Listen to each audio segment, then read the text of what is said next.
ก็เลยเอาสกูตเตอร์น่ะไปใส่หลังรถเปิดท้ายรถแล้วล่ะก็เลยย้อนลงไปบ่ายนี้เพราะตั้งแต่เปิดประตูไปนั่งในรถปุ๊บเงยหน้าขึ้นมาอีแม่ข่อยหัวใจข่อยไปอยู่ตาตุ้มเลยมันมีรถวัยรุ่นรถเก๋งอ่ะสีดำมาจอดอยู่ข้างในรถนั่นมีอยู่ประมาณ4 คนมีผู้หญิงผู้หนึ่งแล้วก็คนขับเป็นผู้ชายแล้วก็อีก2 คนอยู่ข้างหลังอ่ะเป็นเด็กน้อยวัยรุ่นเป็นผู้ชายคือกัน ข่อยป้าบเลยแม่ข่อยฟ้าวล็อกประตูรถข่อยย่านข่อยตกใจสุดขีดเลยข่อยว่ามือกูเจอแท้ว่ะเฮ็ดจังใดล่ะบาดตั้งหลายคนว่ะแต่ว่าดีแต่เจ้าของเข้ามาในรถแล้วตกใจ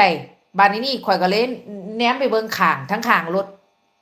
มันสิมีรถคันหนึงจอดอยู่แล้วก็อีกรถคันหนึงกำลังถอยเข้าไปจอดมันมารอหมู่มัน